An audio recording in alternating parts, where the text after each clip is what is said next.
Ladies and gentlemen, welcome back to the Total Entertainment Podcast, episode number fuck knows at this stage.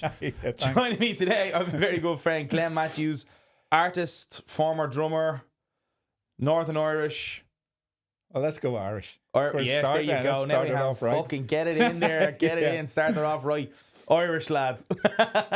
How's things, Glenn? Good? Yeah, good. Having a great couple of months now as an artist. So yeah, not bad. Can't complain. Yeah, I was in at Glenn's exhibition. Is that the term for it? Yeah. Up off Dawson Street there. Red's couple of months back. Yeah, in Red's Gallery. Yeah. Class. Yeah, thanks. That was really good for me. It was a weird one because the venue's great, but it's the position of it. If you like, you need ground floor, so you need front window. Oh, right. So no one can see. Like I was sitting there looking out the window of Dawson Street. Yeah, I know thousands of people walking past me. Yeah. But the ones that wanted to come and see still come in and rock in. So it was good, and it got me. Like it's about other people's phone books. Like I used a curator, a guy called Tony. He's got a great phone book. It was a little black book is full of great people that he knows and stuff. So yeah, well, I got a gig. I didn't get a gig, but I got an article in the Sunday Independent out of it. Lad, he saw my artwork through the connection, through that exhibition. Now, unfortunately, obviously, he only saw the artwork once the exhibition was sort of set up. So we couldn't get it in the paper beforehand. Yeah. But still, like half a page in the Sunday Independent was good. But you now have that contact for the next one. Oh yeah, to be more prepared 100%. And to be be stuff, you know. And sold a couple of pieces through it, but more importantly, picked up a couple of great commissions for afterwards. And that's more where you get your money from an exhibition. Yeah, you might get lucky and sell a few, but it's the people come in and go home and have a think. God, I really liked his style. Will he do this? Will he do that? So yeah, I'm working on a big piece at the minute, big Pink Floyd triptych, 3 yokes, meter square each of them. You want to take 3 yokes and paint Pink Floyd? Yeah. Have you ever seen that thing in Pompeii? Don't play with that axe, Eugene. Yeah. More than one yoke. Did you ever see the Wizard of Oz thing with the Pink Floyd? No. Did you ever see this? No. This is fucking wild, right? So apparently, I've done it. It works, right? If you start the Wizard of Oz and the Dark Side of the Moon at the same time, so you put Dark Side of the Moon on and you press play at the same time Wizard of Oz, it syncs perfectly for the whole movie. It's fucking weird, man. Like, not a bit out, like, syncs perfectly. Yeah, seriously. You've actually done it. Yeah, we did. It's we didn't watch the whole fucking thing now, but we skipped through, and we've got, like, I don't know, 10 minutes here, 5 minutes here going, holy shit, this is weird. But it syncs up. Yeah, it's mad. I'm going to have to try that now. Yeah, it's wild. It's like, I remember as a kid, one of the lads said, if you read the Lord's Prayer backwards into a mirror, the devil will appear. So we all went, right, go ahead there too. We all left the house. We're sitting outside. And we heard this thump. It fainted halfway through it. He just had shit himself so much. Did the devil appear? I don't know. Just shit myself and fainted. Yeah, we used to lock my cousin Glenn in we used to go to my nanny's after school. So my mum's finished work and then she collected us. Me and my uncle Gary used to tell Glenn that if he doesn't jog around the shed outside the back garden at 1 foot 3 times, like hop around, that the candy man was gonna come and get him or something like that, like, you know, nonsense, like, you know. I remember he bawled one day. It was hilarious. But yeah, the art exhibition downstairs, next time you want to get it with a window. Yeah, well, you have to, because then you're going to get people walking past and seeing it. You know, what would you have put in the window? Probably Jim. El Jim? Yeah, because you want the most eye-catching. But, like, in fairness, I think most of my stuff it's all big and it's bold and it's eye-catching anyway, even if you don't like it. Yeah, but the colours are stunning. Yeah, that was an interesting one. That was one painting where I had to actually have a good long look at myself at one time. Did you? See the green in the top right-hand corner there, right? This one? Yeah. Right, yeah. Must have been 2 hours. Is that a different green? Pondering, yeah. Okay, right, okay. For no fucking reason whatsoever. Why? I was fucking the angst I went through. And it was, that's the wrong green. Oh, this is shit. What am I doing? And it was the last bit. Everything else was done. That was the last. For some reason, that was just the last stripe that was going in. And I was in Art Gillen, had the studio at the time. And I went, I had a coffee and a bit of a walk, right? And I got back. I thought, fuck off, you prick. Any fucking green will do. So I just picked up the first tube of green paint. There, fucking done. Did you run out of this green? No. Because it's just been a decade. But that's the same yellow. Yeah. But no, Right, that green had to be just the perfect green to finish the whole thing. Yeah, no, And fair like enough. now when I look at it, I go, yeah, it's not bad. But not one person.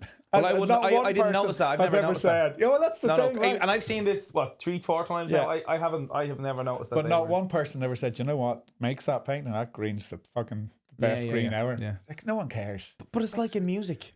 My second album now is gone to mixing, right? And there's one point where it was like, no, that snare sounds amazing. And I'm like, the fuck is gonna know?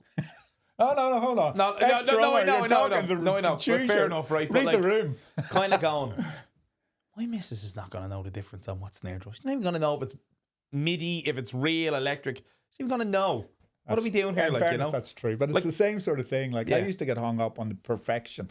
Like every point had to be like razor sharp or, needle sharp point and stuff in the bits. but is the imperfection not the beauty of art? Well, I've read, like there's so many artists have been quoted as this being a quote from the Picasso sort of scene. Seems to get it most where he said, never aim for perfection because you won't get there. Yeah. Right? So when I read that, I thought, fuck, I don't have to be a dickhead anymore or whatever. And if I make a mistake, if it doesn't affect, if I don't have an eye up here and an eye down there, as long as it doesn't affect the overall feeling of the painting, I just fucking leave it. Because then I'll know, right, I've made the mistake. Anything else now, you get a lot looser and you just, right, fuck it, I've made a mistake. No one's going to see it. No one really cares.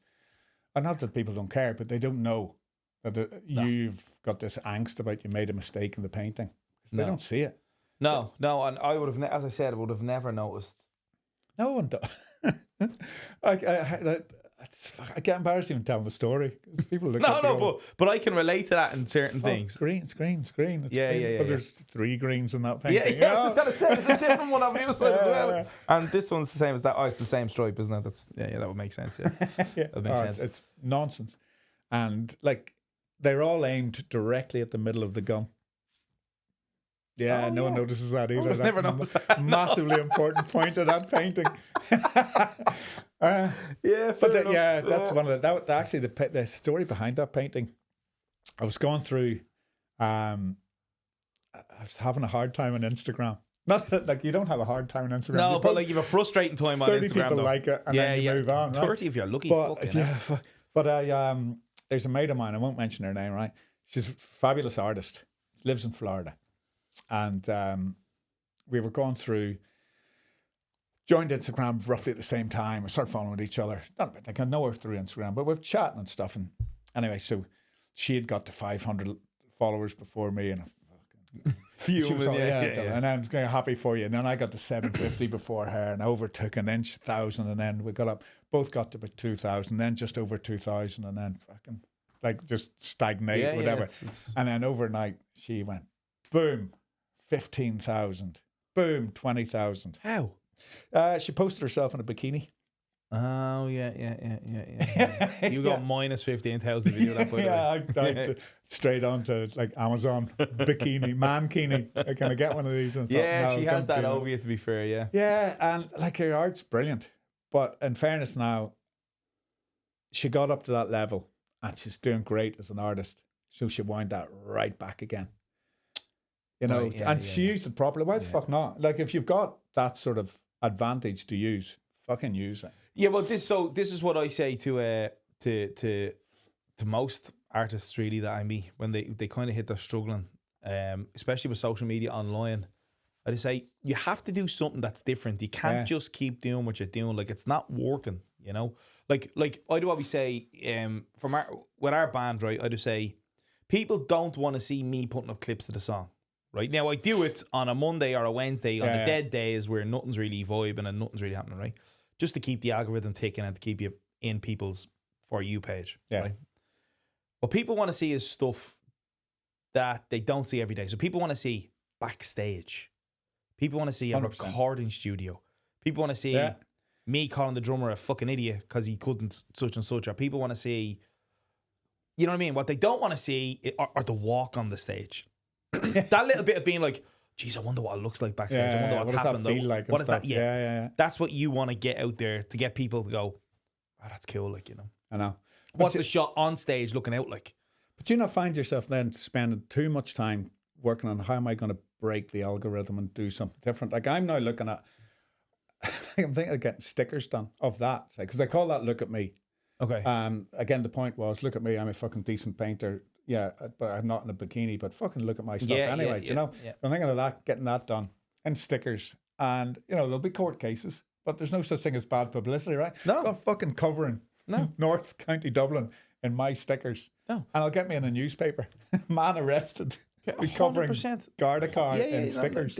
Whatever. What I'm going to start doing now is, for this single now, we have the idea. I'm going to print out, James, when does this go out? Next Wednesday? Okay, we might do it before then. We're going to print out A4 piece of paper. We're going to get like, I don't know, 50 of them. I'm going to go around with sellotape. I'm going to sellotape them around swords. And on the sheet, it's going to say, "This prick cheated on me," with a QR code. When you scan it, the song's going to come up. But do you know what I mean? Are you telling me every girl in swords is not going to go, "Oh, who the fuck is Who's that?" that prick? Yeah. But do you know what I mean? Yeah. Like that, like it's just little different things. It's just because it's not difficult, Glenn. It's impossible. Yeah. Like algorithm, how can I? So there's a good friend of mine, Iann Martin, right? She does a thing called Gives a Laugh. She's a comedian, excellent comedian, right? She has, I don't know, a gazillion followers across all her socials, right? I say to her, Enya, how are you doing? And she's like, honestly, there's no rhyme or reason. Yeah. There's no rhyme or reason. Now, in the comedy world, I think it's slightly easier, right? Because you do sketches, or you do like, you put up a 30-second reel of a joke, and or a stand-up comedian on the stage straight away gets more attention than maybe listening to a song, because people don't have the mental capacity anymore to fucking listen to songs. Even a 3-minute song feels like an hour. Honestly, it's crazy. Yeah. It's absolutely crazy, you know? Yeah, but I was saying to her, like, what am I doing wrong here on social media? And she's saying, nothing. Yeah. Doing nothing wrong. There catches it. That's what, you know, my pal, the whole bikini gig thing. So I'm always, the same as yourself, I'm looking at what's the next thing. What can I do that differentiates my shit? And I went on a seminar thing. It was a great one, Emerald. Oh, yeah. And I thought, well, look, there'll be a lot of crossovers here. So it was all about social media for musicians, but there's always crossover. So I went along to it, and it was brilliant. And it just things like, you know, as an artist, don't just put up your next song. This is my next song. This is my next painting. This is me painting halfway through. This is the painting finished. Yeah, you've got to put shit like that in, but mix it up with humor. If you find something online that you find funny, bang that up. Absolutely. Because you want like-minded people, people that have the same sense of humor. So you start putting humor into your shit. And like, I try and do that now. If I find a decent cartoon, I'll take a snapshot of that. I'll remove what their voice bubble, and I'll put my own ads in. You know, so I've got loads of Batman and Robin fighting over. Robin says, "Let's go to IKEA." Or let's go to TK Maxx to find artwork. Sly dig, some of the artwork in here has been from TK Maxx. Not this stuff. Well, they're always doing this is real. But Batman slapping the head off and fuck off, go and support a real artist. Of course. Shit like that. And that gets great traction. And even things like Tuesday morning, 11 o'clock, that is the perfect time for me to post. Why? Funny. God knows. Funny. Mine is 5 o'clock. My Instagram tells me 5 to 6. Now, I posted this morning around 9:30. Oh, no, around 10 to 9. Just to see.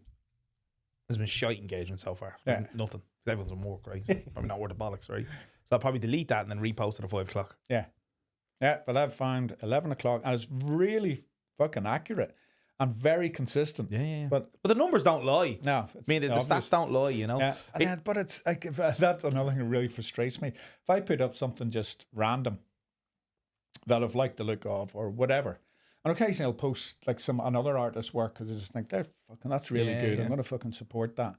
And then that gets like hundreds of likes. Yeah. No, I fucking just did that. And then you say, okay, yeah, I've done a favour for a mate, and that's good. But the little jealous prick inside goes, I've wasted a perfectly good post. Come here. I know. Where hundreds of people have liked it and seen it. Ronan, the drummer in my band, we did a podcast with him. He plays in another band called Gather the Lost, right? And he sent me a screenshot this morning of his friend's WhatsApp group, right? His friend in his WhatsApp group, and you know what your mates are like, they support you for nothing, right? Like, you know what I mean? Most mates are like, yeah, Ian has a new song out. Whatever, right? Yeah. Until you're on the fucking Late Show or until you're fucking let you picnic, then they go, it's a good song, man. Yeah, man, you heard it 2 years ago. It's the same fucking song, right? It's smoke and mirrors, we call it. Yeah. Like, social media is pure smoke and mirrors. Everything. It means nothing, right? Like, nothing, right? People look at numbers and go, so I'll come back to the WhatsApp thing now in a second, but what I think is, I always say to everyone that comes in here, I think there's this invisible line, right? And I think once you cross that line, you don't come back from it. So people see someone with 12,000, 15,000 followers and they go, geez, he must be worth the salt. I'll just follow him. Yeah, 100%. I was just going to say that in agreement with you. And it also gives you some credibility. If I go to a gallery and they don't know you, because like gallerists, they don't know everybody that's in the art world in Ireland. So you go, like, they've done this and they've done that, and like, there's my Instagram. And they go, you've 15,000 followers already. We'll have you. Yeah, 100%. They'll jump on that bandwagon. Well, not that it's a bandwagon, but it just, you've a little bit more credibility. Yeah. And like, luck carries a fair amount of weight as well. Now, in fairness, in the art game, whatever art it is, writing, acting, songs, whatever it is, painting pictures, whatever. And it's just who you do. One thing I did. It is who you do as well at the same time. Another fucking scat, I know. Or who does you? Yeah. But another, not a scam, but another move that I made, which was absolutely brilliant. I still do it every now and again, but it's never borne fruit since, right? Every now and again, I'll send out an email to as many merch companies, print companies, record companies. Everyone gets one, right? Hello, this is my name. This is the rock art that I paint. These are the artists that I've worked with. This is what I've done. If you're interested in using any of my stuff for merch or whatever, get in touch. Love to hear from you. And I've done it probably 3 or 4 times, or once a year I've fired out. And one reply I've had out of literally now thousands of emails at this stage. And it was a guy, I can't remember his name, God bless him, strangemusic.co.uk. Right, okay, yeah. Tiny little record label in London. I don't even know why I sent it to them, because they didn't have any merch department, but you know, they were on the list and they're all fucking bang, off it goes. And this lad gave me an email back. He said, yeah, thanks, but we're too small. We're, with no real interest in that. But a mate of mine might be interested in your Rory Gallagher painting. All right. I said, yeah, grand. Let him, send him all my details. Fabulous. And then this lad, Dan, emailed me. My mate showed me your painting of Rory Gallagher. Have you still got it? Is it still for sale? Yeah. Grand. And we're chatting away, and he's getting really in depth of questions. I said, did you want the painting or not? You know the way if you're scrolling down an email, you're reading an email and you get to the name and you stop. Yeah, what's the point? Of course. It's fucking over. And I scrolled down a little bit further, and it was signed, best regards, Daniel Gallagher. Oh, no way. Rory Gallagher Foundation, the Rory Gallagher, blah, blah, blah, Rory Gallagher.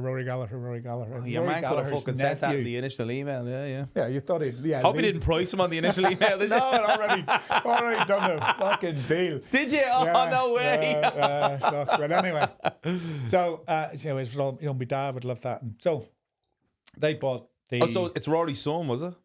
Nephew. Oh, wow. And Donal, Rory's brother, and Daniel's dad, obviously, was his manager and stuff. He bought the painting. And then, cut a long story short, a couple of months later, got another email. Can we buy the rights to use the image off you? Because obviously they're in music, they know the way it works. It was my painting and blah, blah, blah. But when you did the painting of Rory, is that not from an image already? Yeah. So how could they buy the image rights off of you? Because if you didn't take the original photo, I've had arguments. I've had to explain myself online several times to this because of my style of painting. If it was a photorealistic painting, what does that mean now?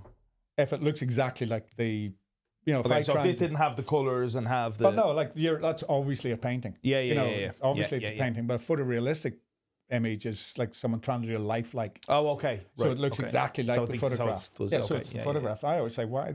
But I have a lot of respect for that sort of artist. I think, why bother? Put the fucking photograph on the wall. It's the same It's fucking perfect. thing. Yeah, You know, yeah. there's no little flaws, just whatever. But because of that, now if I can find the photographer's name, I'll get Credit in them. touch, Yeah. or at least give them credit. Yeah. But in this case, couldn't. The photograph had been taken in the 60s sometime. Lad's probably dead, I'm sure. But whatever. But the Gallaghers obviously know the way it works with copyright and whatever. So that is my image of Rory Gallagher. Okay. So they got in touch. Can we use it? Can we buy the image off you? Absolutely no fucking way I'm taking any money off you. I'm giving it to you. Yeah. But with one proviso. At some point, give me credit. Even my name on your somewhere on your website. I don't care if it's the darkest corner of your website. So I can say I'm credited with the Gallagher Foundation. I'm somewhat That means more to you than a few bob. Like. Yeah. So yeah, absolutely no problem at all. I did ask for royalties and they told me to fuck off. Fair enough. But yeah. That was a very short conversation, that one. So again, another month later, I got an email from Donald. Yeah, we're using your image. This is what we're using it for. It was an album cover. Whoa. So that was meant. What album? Fucking joking. The French Connection. Oh, right. Came out in 2019 on Record Store That's Day. right, yeah. Yeah, fucking amazing. And I got in touch with them and they were supposed to send me a copy and had forgotten. Oh. Right. So Daniel goes, fucking really? I called him and he said, I've none here in the office because they were limited edition when they first came out. So I don't think we've any left. Fuck. You couldn't get that. I remember that, right? So there's a friend of mine who's a huge Rory Gallagher fan, and we do Record Store Day every year. We go into town, we have a few beers, we buy a couple of records, and that's what we do. We love it, right? And I remember we got a it was the same year a limited edition Kings of Leon one come out, and Aha Shake Heartbreak one come out, and I was going in for that, right? And he was going, I have to get this Rory Gallagher LP, like, you know. I'm almost certain it was the same year, but he couldn't find it. Yeah. It was nowhere to be found, like, you know. We were trying, and it even went on as far as Discogs, and the fucking last place I like to look is Discogs, right? Yeah. But we were in Golden Discs, we were in Spin Dizzy, we were in everywhere. Yeah. Everywhere. Oh, it was a nightmare. Now, this was about a week before, right? So I knew, right, they've gone out somewhere, so I'll find out where. So I went into the Golden Discs and Pavilions. I said, lads, are you getting this? You're doing records. So, yeah, we're big thing on, right.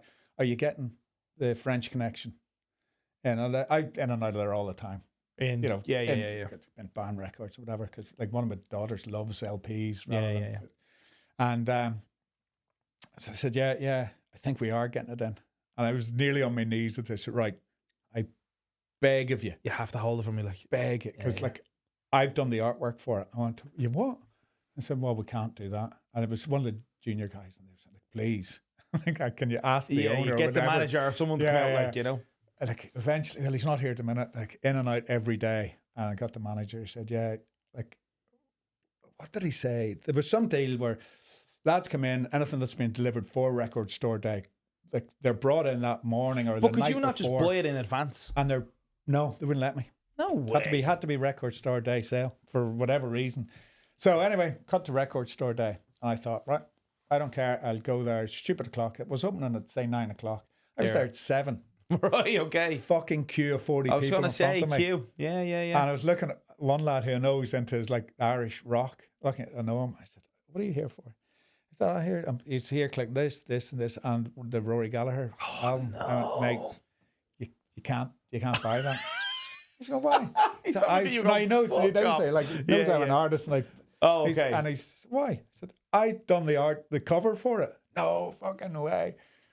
And he's looking at me thinking, well, I'm still buying it. I go, no, you can't. So anyway, of course, he gets in first and we're all belting and I'm shoving grannies out of the way. Oh, get out of the way. Yeah. And he found it. And he lifted it up and he's waving it at me.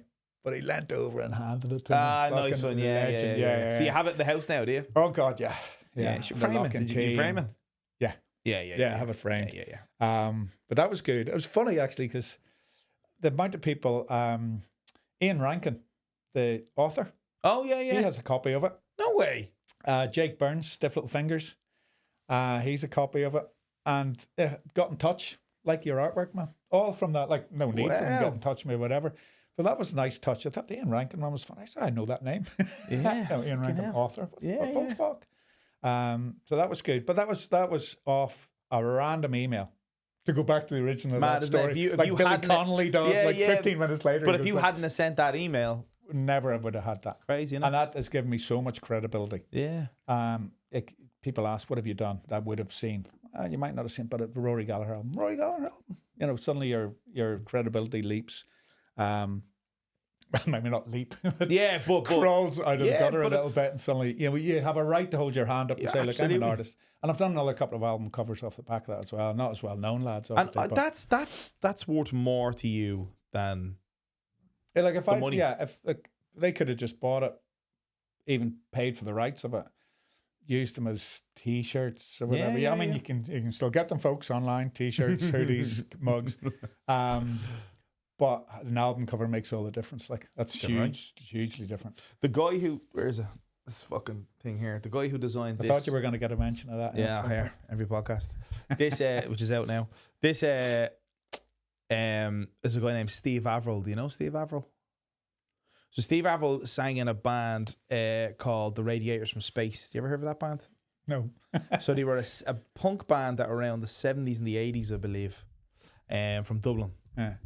And they opened for Thin Lizzy in Croke Park. It was the first ever gig in Croke Park. So technically, they were the first band ever to play Croke Park, like, you know, which is cool. Yeah. You know? But anyway, Steve Lindsay I think he was the guitarist in the band, I think. Anyway, he's a famous photographer, right? He does U2's album covers. So he shot the Joshua Tree, right? And a couple of other photos he shot for them, and really famous pictures he shot for them, right? He has shot for Elvis Costello. He's done album design work for Elvis Costello. He gave Aslan the logo. Fuck off. You know, the red logo? Yeah, you know. So he's pretty well renowned, right? And we sent him the record, and he loved the record. And he was like, yeah, this sounds fresh. It doesn't sound like anyone that's currently. I'm not a big fan of following trends. I'm not. I think if it's art, it should just come from you, and it should just be you. And you shouldn't try and be not influence. Maybe influence is a different thing, but you shouldn't try and be something because it's current. Yeah, that defies the whole purpose of art, in my opinion. Anyway, right? So, and also, I can't really connect to something soulless if it's just following a trend. Yeah, you know what I mean? Because where's the? It'll just sound like every other. You know what I mean? Everyone, you can tell because American rock in particular. You can from 30 years ago to now, they all sound exactly the same. You can't tell the difference between one or another. Even pop music today, I kind of listen to it and I go, oh, it's just the same four chords over and over. Capo moved around the fret. I only know four chords on the guitar, so don't fucking knock that, man. Yeah. But it's so with this then he wanted to do the album, so absolutely. Yeah. We thought it'd be a fucking great talking point in interviews, you know. Got no interviews. And so no radio wanted to know about it, nothing, right? So okay, whatever. But yeah, it's mad. He like fucking shot the Joshua Tree, like for the album cover, like he was telling me it's no chance of Bono saying this anyway, but he was telling me that that's the only reason I'm fucking here.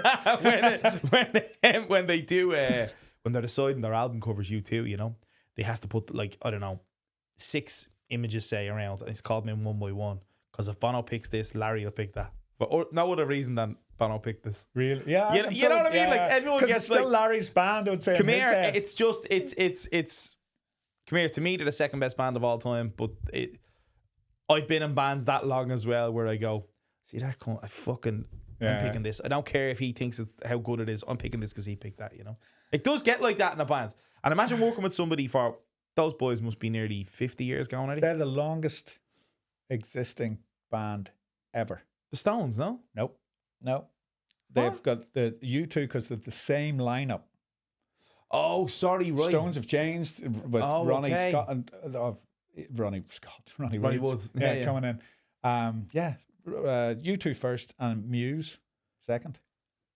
Yeah, bizarrely. No way. Yeah, I think it's Muse. God, I've never seen a band fall so much off a cliff so far in my life. I've seen a video of him recently, really? And he's no guitar and he's dancing like this on the stage and all. And it's like, Matt Bellamy, you're an unbelievable guitar player. Put the guitar back on and fucking grow up, you What idiot. the fuck's they doing? I don't know, but the music's been shit for years, in my opinion, anyway. But look, come here, fair play. Yeah, to but him, that was my one useless fact about you two. That's a great fact. I didn't know that. Brilliant. I did a painting of Inhaler. Oh, I've seen the painting at the exhibit. It's amazing. Yeah, and it's fucking big ass painting. 1.6 square meter. Doesn't Elijah look exactly like his dad? Do you know what? Whenever I painted it, I didn't know which one was Elijah. Did you know? No. Still not sure. There's two of them, I think. It could be that one. I think I know now. Someone pointed out, that's man. Elijah. Man, like if you look at him in the early U2 days, like the long hair and you're looking at him going, fucking hell. But the reason I painted it was I call it fuck the begrudgers. Right. Because anyone that I know has ever listened to Inhaler. He's only famous because of his dad. Yeah, 100%. Yeah. That's all they say. Yeah, they've only there because his dad's pulled strings. Only there because this. Only there because that. You still have to be a good band. Well, you still have to be able to play guitar and stuff. Good band. Yeah. And I've ever put there's one of the lads actually, and this was a perfect example that he just couldn't see this.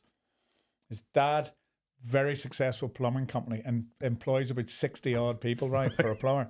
Of course, his son is a fucking number one plumber employed by his dad. And he's going, he's only fucking there because his dad. All right, what does your dad do for a living? Yeah, you know what he does. He's a plumber. What do you do for a living? Who do you work for? That's different. Yeah, it's not. It's not fucking different. Yeah, like, and the kids grew up surrounded by musicians and artists and stuff. You're going to go into that field.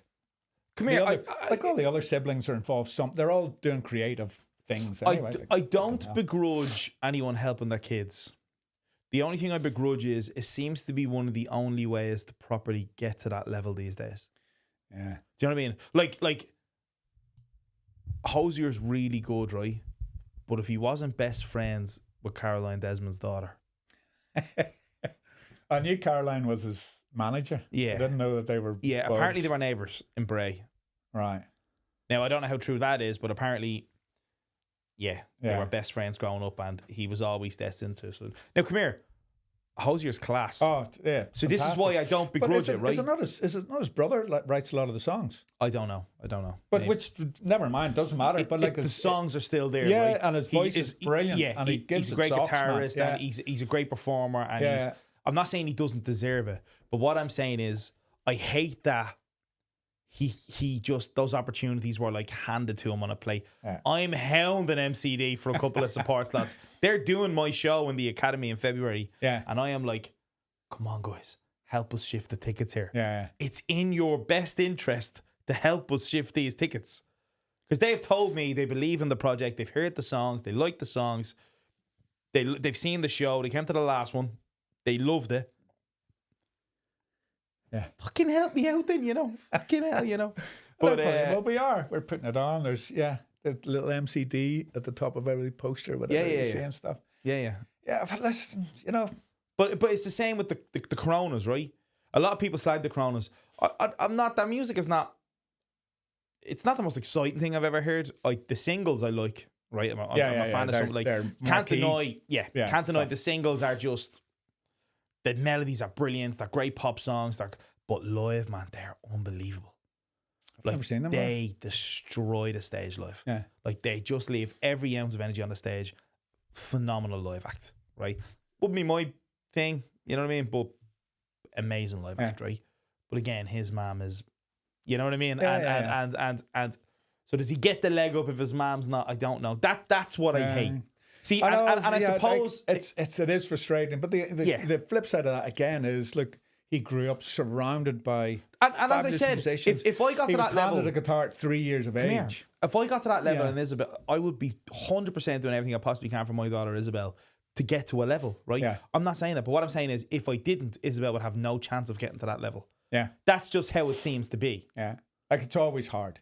Like who's the last Irish act? Maybe Fontaine's. Hardly fresh youths, are they though? But that's what I mean. Fontaine's are going, what, 12 years, Eddie? Yeah. Probably, I don't know, 8 years at least anyway. I don't know. You know what I mean? Yeah, well, they only what age are the lads in Inhaler now? I don't know. A little bit younger than me, maybe 28. I was going to say certainly mid to late 20s. Yeah, definitely, yeah. But like, unless you're booming onto like onto the main stage anywhere in your early 20s, you're, well, he's they're too old. Yeah, but yeah, no, it is. I think in pop music though. I think in any other style of music, I think age is a little bit irrelevant.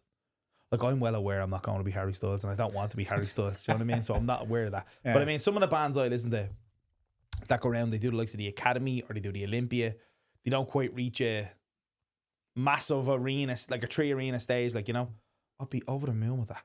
Like, if I go around and play Olympia-sized theatres around Europe and the UK and the US, I would be, I'd chomp the hand off you for that. Are you serious? Actually, you just reminded us, a mate of mine, Norm, best mate, whole world. And Norm is playing with Protex now. Do you remember Protex, the old punk band, right? And they have a great story. They're still going. Yeah. Wow, right. But they were like, it was a resurrection. I probably got the story a little bit wrong here, and I'm seeing them next week, so he'll fucking kill me if I do. They wrote an album, had an album, never released. Like, they were a couple of singles out on Good Vibrations, which was the album. Well, that was the record company we were on whenever we had our dalliance into the music world and failed miserably, but that's beside the point. We'll get into that as well, don't worry. Anyway, so Protex, right, wrote an album. I don't think it was ever released, but somehow a record company in Japan picked it up. Punk is apparently huge still in Japan, right? No way. So this record company picked the album up and were bringing it out because they owned it now because so long, or whatever. But they managed to get in touch with Aidan, who was the sort of singer-songwriter of the original Protex. It's like, we've picked up your album, we're launching it on this date, would like to bring the band over. Are the band all still playing? So Aidan, being the smart man, yeah, of course we're all still playing. Haven't played in years. Trying to find the other lads, like reading most fucking musician thing you'll ever hear in your life, isn't it? Fucking, are you still alive? Right, with a gig. Yeah. Where? Japan. Fuck off. Oh, let me run that by the missus, man. That's kind of exactly. So in fairness, all the lads were, fucking let's do it, right? So the original band went over and played the gig. But they've all got careers and kids and stuff going on at this. And in fairness, they're a bit long in the tooth. I thought, no, we're not going back on the road now. So Aidan said, well, no, I am. So he put the feelers out around Belfast and got other lads to come in, and my mate Norm on the guitar. And they were playing Rome last weekend, a couple of gigs in Rome. They do the States at least, looks like at least once a year at least, but they do like a month, 6 weeks. New York down to South by Southwest, and that was finishing off now South by Southwest, where they've been invited back to year on year. Germany, Romania, Spain, fucking living the life now of a rock star, bopping around, playing gigs all around the world. It's mad. When we released the first single off this, Game Over, for some reason, it got big around the Middle East. Yeah, it's weird. I was telling. But Codeline are huge still over in the Far East. You're sort of fucking halfway there. Yeah, we're halfway there. Yeah. It's. I don't know why, but we went in and we checked all the statistics, and it got. I know. Yeah, it got added to some created playlist in the Middle East somewhere, right? Which had, I don't know, one of the songs did anyway, and I had so many listeners, like saves the playlist on Spotify, right? And the song got to nearly 30,000 plays, where it's at now, right? It's not loads of plays, but it's 30,000 people are listening to your. Well, not people. Yeah. People monthly, like you know what I mean, or whatever, listening to the song, whatever. So I'm going, fucking hell, man, why can't it be bleeding Limerick where we fucking? Why do we have to blow up in the Middle East? Oh, you can't say that, can you? Oh, you can say that. But anyway, somewhere. Anyway, but fucking hell. I'm gonna cancel now. That was a fucking mid said. But yeah, don't draw attention to it. Yeah. But why couldn't we get big in fucking Limerick? Yeah. You know what I mean? Like, why I can't afford to go to the fucking Middle East to do a gig, like, Yeah, that's a weird one. Fucking crazy, like, that's my look, right? That song does really well. Yeah, great. Fucking other side of the world, like, you know what I mean? Like, get the band to the Middle East, like. Nuts, you know. Ryanair don't fly there. Yeah, yeah. It's funny the thing. How do you feel about AI coming into art? Fucking hate it. You don't give it a chance. No, I don't give it a chance. No, I'm the exact same. But some people do. Absolutely, under no fucking circumstances. I hate, like, I put on my bio and whatever. Everything painted by hand, no digital art. Yeah. Because, and there's friends of mine as well, like, and it's a real sore point, and we've had heated discussions about it. They're graphic designers. If you're using a computer to create art, you're a graphic designer. You're not an artist. You're not an artist. You're not an artist. You're not a fucking artist. Is graphic design a form of art? It is a job within art, if you know what I mean. Yeah, I know what you mean. Right? Yeah. It's not using your fucking hand, and it's not having the pressure of making sure that green's right, or making sure, because any mistake physically that I do on a painting, I've got to paint over it and start again. And you can't, many times, you can't just paint over the little bit you made a mistake in. You've got to fucking whole left-hand side of his face is fucked, whatever. So you can't delete and start again. Yeah. You can't do that if you're an artist. And I know people are going to, and then I've got another little fucking thing that I hate as well. People banging on about abstract art. Oh, the good abstract. There's no such thing as good abstract art. Is these people that go or bad abstract art? There's just abstract art. Yeah, it can't be good or bad. It can't be good or bad. It's abstract. Yeah, it's abstract. So fuck up. You know, stop talking as if you know about fucking anything. This is one thing that annoys me with art. If it's these people that go into the fucking Louvre or something and they spend about 40 grand on this painting of a blue dot on a white canvas. 40 grand. Keep going. Like, it's an extra couple of knots now. Fucking like, big blue, you're looking at it going, dots. I don't get this at all. I don't understand what this is. This I get. The abstract stuff, I'm going, this fella just flung paint at the canvas. But then, you know, the art world said, well, that's good abstract art. How's it fucking good? How's it good or bad? It's just abstract. Yeah, it's fucking the very, like, the definition of abstract is. So that winds me up, as you might tell. And then the whole digital art thing. No, you're a graphic designer. Like, Andy Warhol was a graphic designer. He wasn't an artist. I've seen stuff that he actually tried to create and fucking awful looking. And then the art will go, but no, he's getting the feeling and the emotion. Fuck off. He couldn't draw curtains. What about Bob Ross? Love Bob. I love a happy mistake.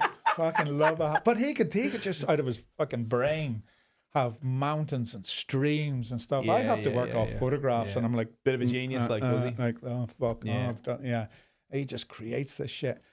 But all done by hand, all with paint and bloody hell. No computers involved at all. So one of the, what's his name? The big guy. What's his name? The artist is not Sean Scully. You think about big Irish? No, he's an American guy, or it could be British. Is it? What's your man that sang? I'm only human after all. Oh, whatever his name is. Anyway, it was either him or the other guy who looks exactly like. Yeah, but the other guy, the other guy, Jelly Roll. I don't know, whoever it was. There's two of them anyway that are fucking colossal. What's his name? Oh, Post Malone. No, not Post Malone. No. He's a big guy, like a really big guy. I can't think of his name anyway. But anyway, he came out not 2-3 days ago and said, I'm a big fan of using AI in music. He says, I write lyrics and a melody and I'm able to put it into AI. And AI is able to correct it and tell me what's better. He says, what's so bad about that? And I'm like, you're defeating the whole fucking purpose of the art here. Yeah. Oh, I just know it has no place in any creative space, in my view. There's a great quote, I've seen it a million times, and people say it, like, AI should be used for fucking doing the dishes and hoovering the fucking floor. The shit I don't want to do. Yeah. Don't get AI to be good at the shit I want to do. You know what AI is great? Off. You know, if I work for a company and I go, my actual use of the English language is shit, right? Correct this email and word it properly. Do you know what I mean? Send and do stuff you don't want to do. Stuff I don't want to do. You want to write it out, make that make sense, and then go back to it. Yeah. Fine. Absolutely. You know what I mean? Fine. But it's the death of us all. But I also find if everyone does that with an email thing, then the mind is going to be numb and there's going to be no... Yeah. Well, yeah, you've got that as well. You know? Like, I hope this email finds you well. No, your email finds me. It either finds me or it doesn't. You know what I mean? It's frustrated as fuck because I know you didn't write that. Yeah. Yeah. To whom this concerns. Yeah. There should be a thing on brackets underneath. I fucking pounded every single word of it. Just so you. It's like slamming down a phone in the old days. You should get great satisfaction. Fucking dickhead. Bang. Yeah. It's a pain in the hole. Not only do click. Yeah, That's the other person got. But still, you had that little bit of fucking satisfaction. Bang. Yeah. No, like I hate AI and on every level. Every level. I think we as a species are intelligent enough to have created magic. Like we can people can fly from one country to the next. Like what else do we need, for fuck's sake? And to me, what makes art good is when I hear something, watch something, look at something, and I get a feeling or a connect. You know when you hear a song and you go, oh man. Yeah. The hair starts standing up, and in you your might arms get it with back it. In fact, you will get it. You not might no might about it. You will get it to songs that I don't get it to. And that's what it is. That's the connection. That's the whole. That's art. Yeah, you know what I mean. So we released a new song. It's the fourth single from our second album. It's called "Don't Let Love Get in the Way." It came out 7th of November. Right? Earlier this month, right? And the song is all about not letting anything get in the way of achieving what you want. Doesn't matter what it is, even something as powerful as love. Yeah. Right? Which is probably the most powerful thing ever, right? Not even letting that get in the way. So that's what it's about. So you will stand that nothing, not even love, nothing has stopped me from achieving what I need to achieve in my life, and that's it, right? And there's a lyric which opens the second verse, and it goes, "My mind is lost in the storm, dancing on the edge of dreams." Right? In other words, I'm so caught up in what I want in life. I'm circling around what I want, and I am not going to be contemplating anything like love letting me get in the way with what I want, right? And someone came to me and said, "What AI did you get that off?" Like, I said, "What?" I goes, "Man, because so when I'm writing songs, I do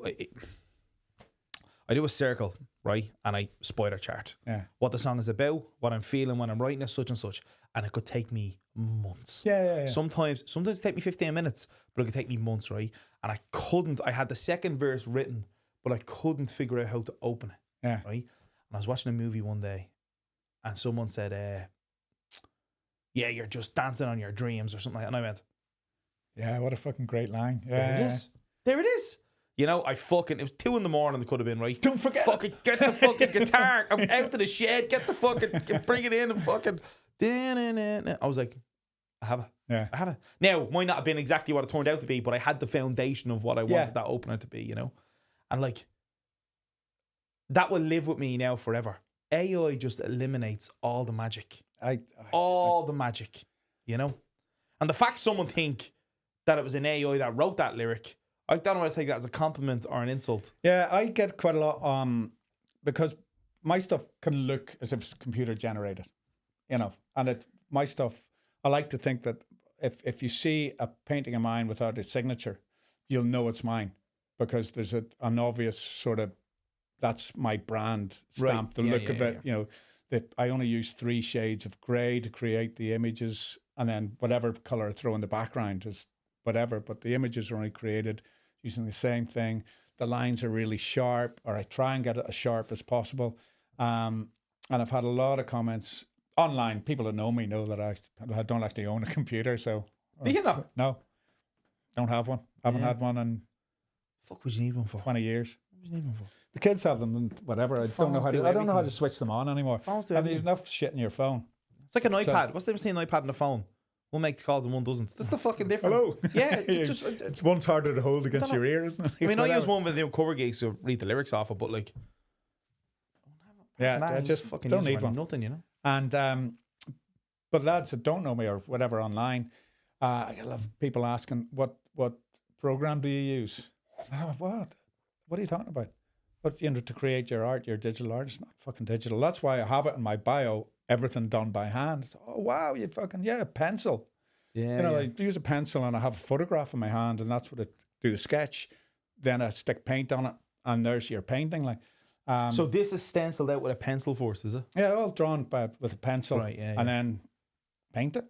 And like the sketch takes longer quite often than the actual painting, because in my head I know where I'm putting the shade and stuff. I've just got to get the actual shapes that I'm going to paint. So like they're just a collection of shapes, and then I color them in. So stick a number on it. Yeah, that's the color I'm going to paint here. But 100% done by hand. And I had a pop up gallery on South Ann Street a couple of years ago. I was lucky enough for a month. I had a pop up shop in Gallery number 6, South Ann Street. And a lad came in, and it was quiet. There was no one else in. And this guy came in, and he was having a real good close look, like really coming up close to each of the paintings. And it was a real good look. And I sort of fell into conversation with him, as you do. You went over with this lad actually showing some interest. I said, how you doing? What are you into? Do you like this and stuff? And he goes, yeah, I'm just looking up. I'm just wondering what to use. And I thought, what's he talking about?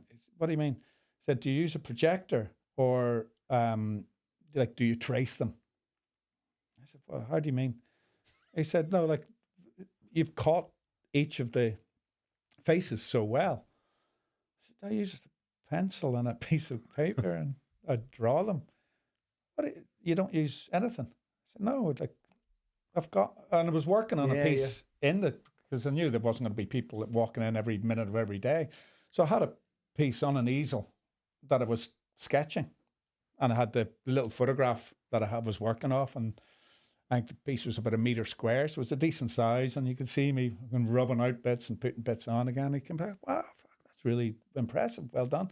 Turned out he was a lecturer in NCAD. No way. And he was going, oh, we teach our students, why are you teaching them not to draw? Oh, what do you mean? Well, if you're teaching... Because they're not going to be accountants anyway. Yeah, within a year, they've got nothing to do with it. They're not going to work in call centres anyway, but like the rest of us did at some stage.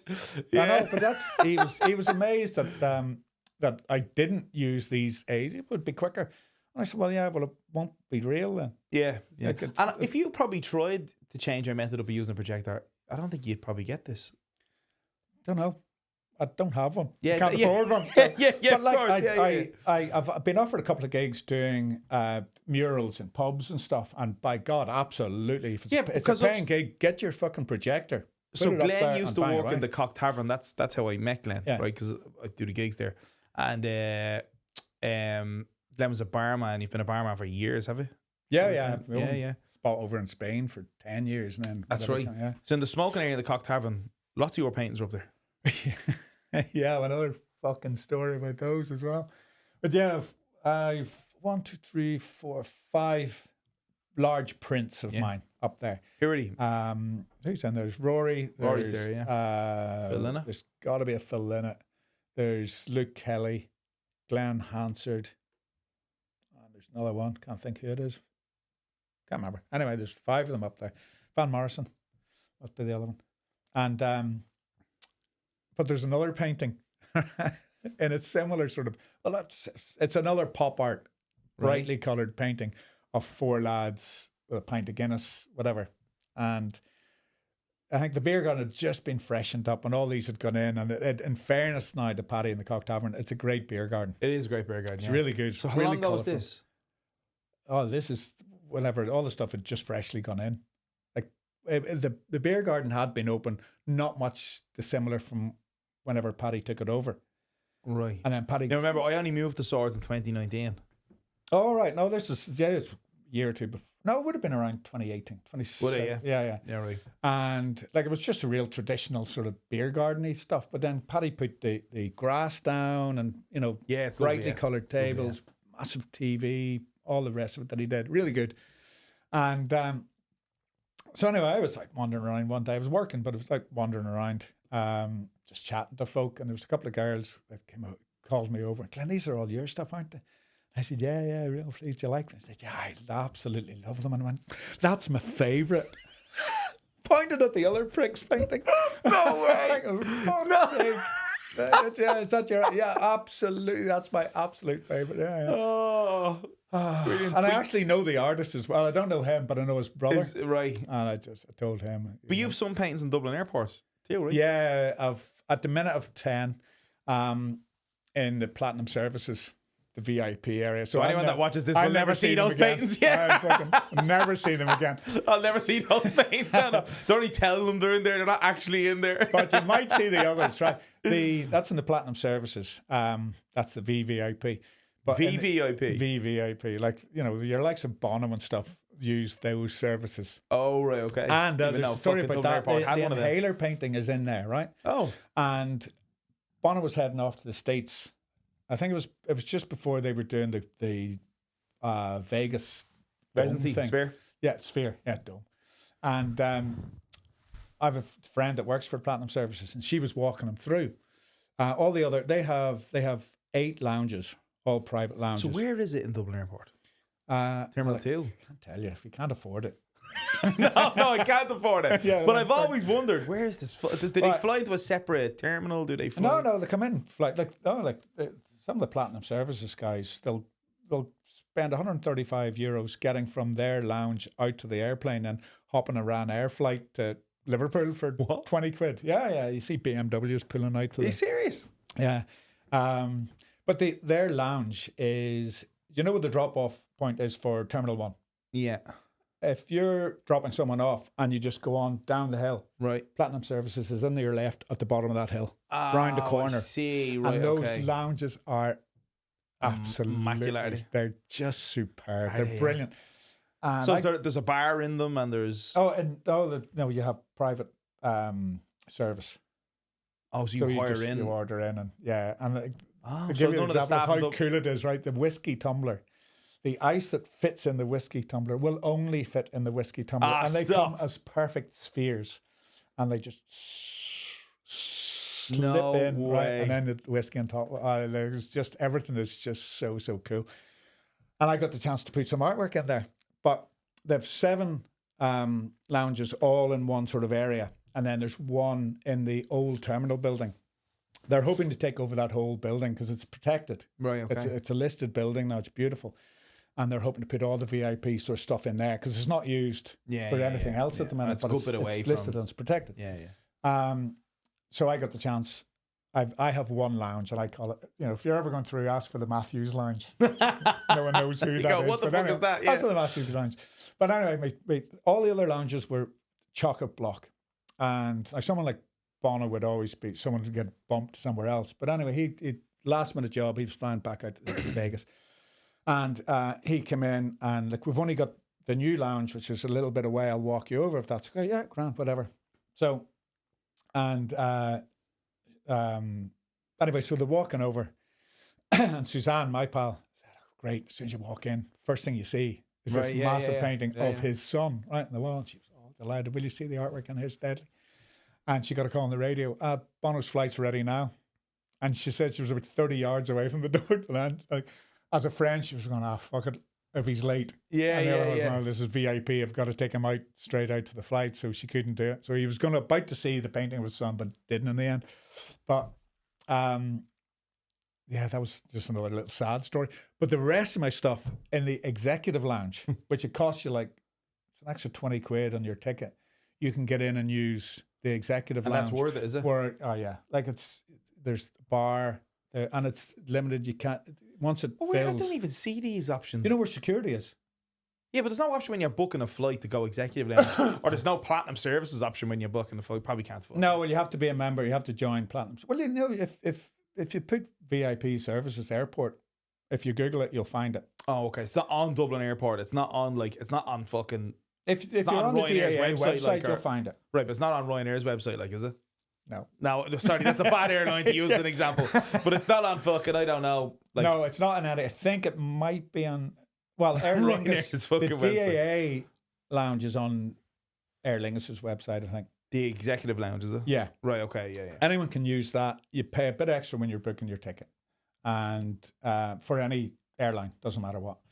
And I think it's 12 pieces in there. And then the 10 pieces in the Platinum Services. So it's great. There's 20 odd of my pieces constantly being seen. Yeah. And the better one is actually Executive Lounge, because that was used by over 300,000 people a year. All right, so that's an amount of people seeing my work. And it's been refurbished, so I had to lift it all out, and then hopefully end of February it's opening up again. and I'll get hopefully first dibs of putting all my stuff back in. But there was a bit of a panic at the start where they wanted it all filled, and they wanted it all filled with Irish acts. Okay. And I haven't done that many. There isn't that many. I suppose there is. Don't want to miss this opportunity, right? So I sort of went back to them and said, look, can we not do the diaspora? Because we're celebrating people leaving Ireland and coming back to Ireland and leaving and coming back. So would it not be better to do the diaspora where we can involve all the people that I can trace that have Irish heritage, that very possibly that their forefathers left from this very airport, and they sort of bought that, which meant I could throw a load of crap So in. now fucking John C. Reilly has a photo. At one point there was a Johnny Cash in there, Right. who thought he was Irish, but turns out he wasn't Irish at all. He was actually of Scottish descent. There's not a hint of Irishness in any of his DNA. Someone did a test. And apparently, so anyway, Johnny's in there, and I had to. There's a little write up, I'd put a little sort of A5 frame beside each one, telling how they were connected to Ireland. You know, who were their history and where they came from and stuff. So there was Johnny Cash has one. No, I had to put in brackets. Not Irish at all. Actually Scottish, but what are you going to do? Did I ever tell you the story about Johnny Cash? Oh, go on. There's a guy, I used to work in Sky, right? And there's a guy who used to work with me. His name was Cunnell, right? And he knows of a guy who was a builder, I think, right? And in the 70s, he went over to some place in the States. I'll say it was California, right?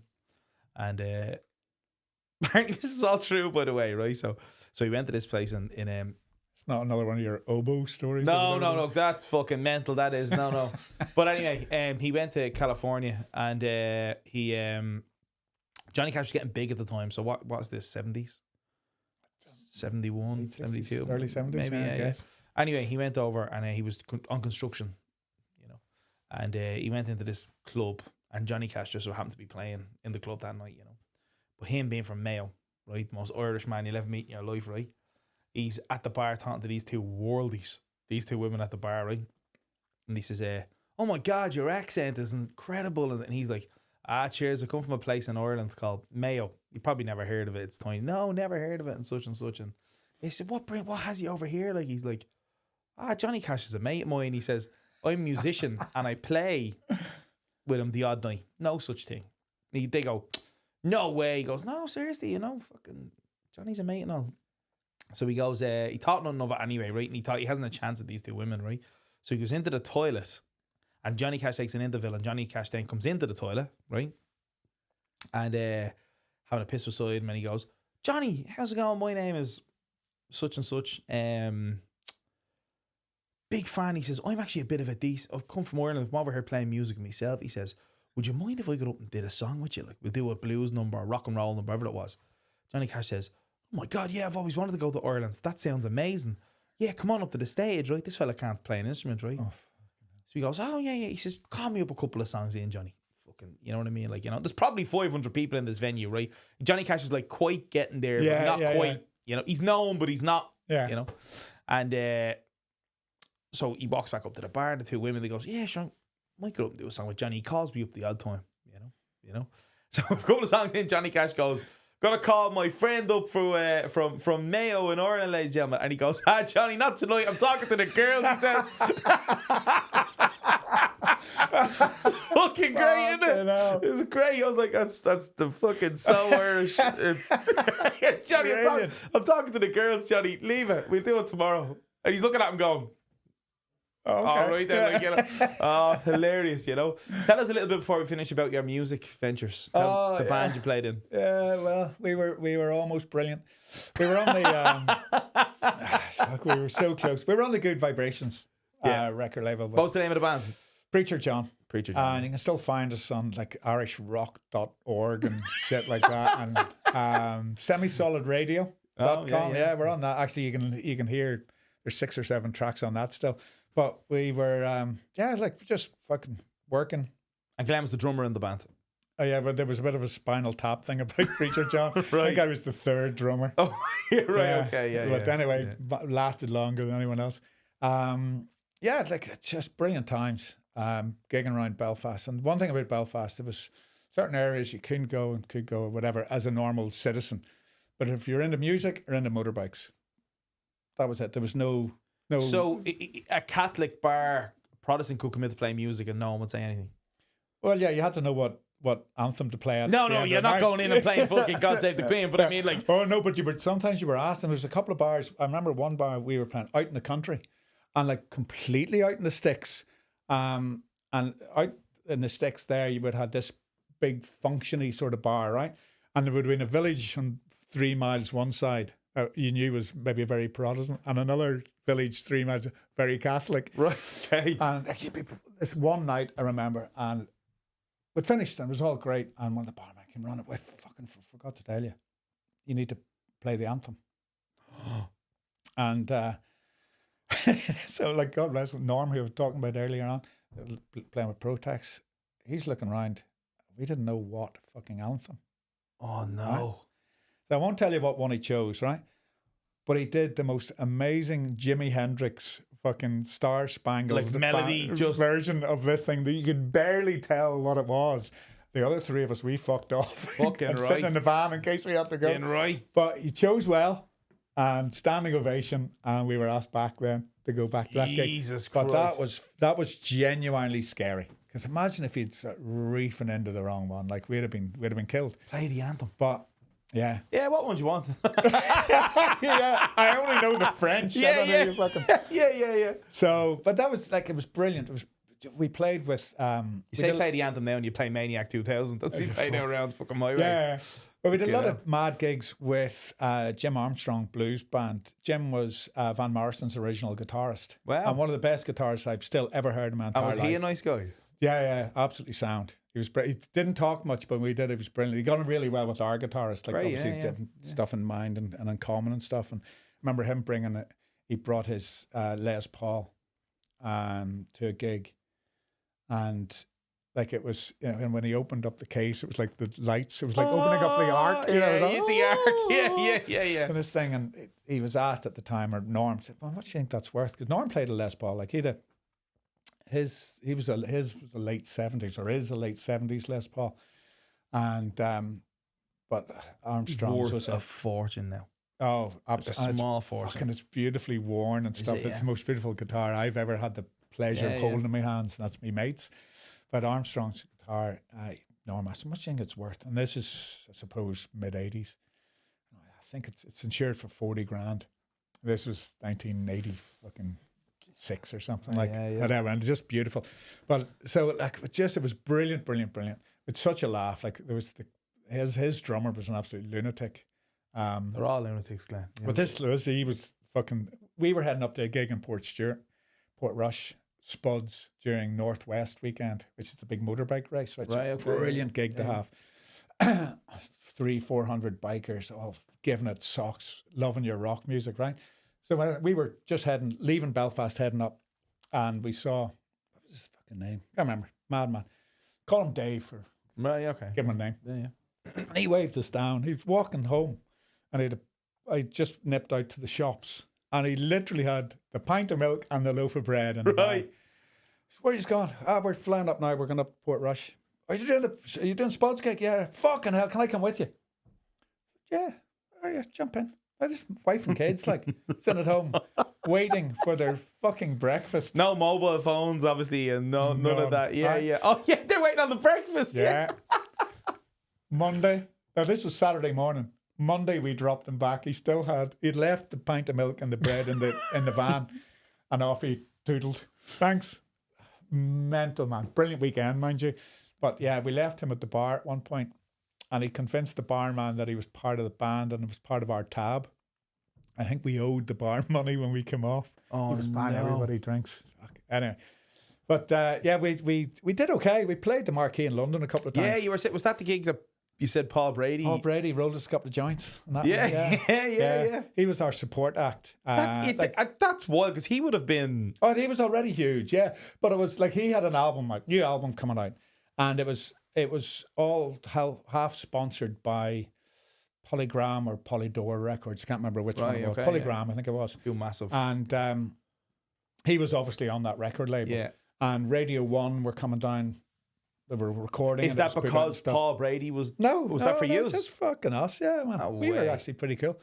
And well, our manager had the history with the Undertones Yeah. of hounding John Peel until he played Teenage Kicks. So same record label, so it had a bit of cachet. So did you know the lads from the Undertones? No. No. I was Stiff Little Fingers fan. Fuck the Undertones. You were one or the other. Like you didn't like both. you You, not couldn't know? put no. Well, when I played with them there in the summer at the Rats gig, Yeah. they were lovely lads. Really nice. Like Paul McLean was a gent. Yeah, he's the singer. Well, he's not really an Yeah, Undertone, but is he? you know Although what I mean. in fairness, I thought they were brilliant. Like, Yeah, I thought they were really good. I thought really, really good. Yeah. And yeah, Fergal Sharkey's voice used to grate on me. Did I it, think yeah? your man's a much better voice. Yeah, I don't remember Fergus Jackie. As far as I know, he left to do a solo thing, didn't he? And So I made heard. fortunes. Like he's worth a shit ton of money. He's a producer as well, and does all sorts of green things now. Before it was trendy, he got into the whole sort of environmental issues and stuff, and makes a bundle of money doing that. Obviously, off the back you can of make being a anything musician. in life. Any money in life doing anything except play music. Yeah. And I have to do that. I know we were talking about that earlier. It's like the actual people who create the art earn the least amount of money from the art that they create. But there you go. It's funny, isn't it? But that gig, the Marquee, was brilliant. We were all stupidly, we were drinking away before the gig. And but I've photographs. I made sure they've got great photographs of Rory Gallagher in front of him, because the whole backdrop, you're not allowed to put your name or your backdrop. It's just the Marquee. So there's photographs, Rory Gallagher, Stones, Hendrix, Zeppelin, everyone with that same backdrop. And the Marquee, Preacher John, the Marquee. That's fucking great. It's dead. Those are the best memories of is there any footage of that gig or what, like audio? all black and white and audio? Is there any audio? Is there any? No, nothing. We were photos. We were cute enough to take a photographer with us, right? Just because we knew this is. Do you have them? I'd love to see them. Dig them out. I've a couple on my phone here. Send it to me. Yeah. Real grainy. But you know what's funny? My godchild now, he's 19, Bailey 20 maybe, I don't know. But he's really getting into his music now. Right now he's studying to be a fucking doctor in Trinity College, right? So he's never going to be a musician. Where the real money is. Yeah. But he did his first ever gig in Trinity College, like his first ever gig in Trinity College 2 or 3 weeks back, maybe a little longer, in the Pav bar. Yeah. You know, it was a Battle of the Bands thing, you know. And it was great. He turned around after it. Now, I didn't get to go and see him. I'll catch his next one, though. But he came out and he said the place was packed, you know. They were, like, right on top of us, you know, like half a foot from us. And he was like, I couldn't hear my guitar. The drums were too loud. And I was like, Bailey, welcome to the music scene. I was like, I was like, just made your first proper show there, like, you know. Give me, when he was playing again, if he's playing in Trinity, give me a shout. My youngest daughter goes there. Oh, does she? And we'll go and make a night of it. Yeah. I said, is the band good? He goes, no, we're shite, he said. I said, all right, well, fair enough. He goes, yeah, but the band who won are also shit. I said, what do you get if you win? He goes, a spot at the Trinity Ball to play the gig. And I was like, probably best just didn't win, Bailey, because you're that shit. Yeah. You know. Class. But yeah, it's funny, the music scene. I was like, Bailey, you'll do 50 more of those gigs before you do even a half decent sounding gig, like, you know. And just play, just get out and play. That was, for me though, that was the end of my, not my love of gigging, because but I left Preacher John shortly after, because my memory of it is we had a chance to go to London then. Like we had, I think his name was Graham, was the record exec of the AR lad from Polygram. And who signed the Polygram then? No, we didn't. No, but who's the big name on Polygram around then? I don't know. I presume it was Paul Brady was already on there. Yeah. But I know that they had a lot of acts. I'm pretty sure Stiff Little Fingers were on it. They did a lot with Irish bands at the time. And he was brilliant. I remember him saying to us, look, lads, if you want to come across as a band, I'll help you all I can. But it'll be personal. I can't help you as a NR guy for Polygram Records right now because we don't want you. But I think we're missing a trick here. I'll help you out as much as I can. So get yourselves to London. So different circumstances that we weren't all aware of at the time, we all couldn't go. So I remember coming back thinking, what the fuck? Like, back to Belfast. We had one gig in the Limelight, which is a brilliant gig. Yeah, great. The Limelight's great. I've done the Limelight, yeah. But our other gig was in this little bar in the middle of fucking shit house. Just smack of reality, isn't it? Like on the floor.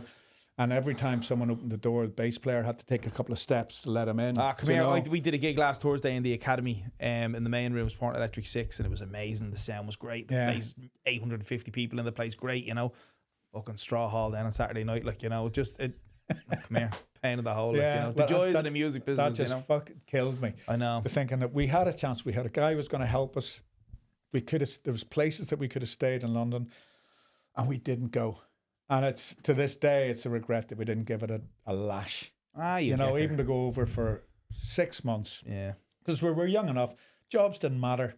There was no responsibilities. No responsibility, no. But we didn't for different reasons. And that's still a regret. You know, I still reckon I fucking would have. I'd have been dead by now in fairness, because the drummer always fucking gets it. But what a life. Yeah, it's short. Well, and sweet, short and fucking great. Yeah. You know. But then I wouldn't have been here. Well, yeah, a new height to my fame. Doing this, this lovely podcast, yeah. Ladies and gentlemen, that's all we got time for. Glenn, thank you very much for coming in, man. That was an absolute pleasure. Pleasure. Yeah. Thanks. See you next week. I don't know who's on next week. I can't really remember, but yeah, it'll be a good one anyway, as it always is. Catch us next week.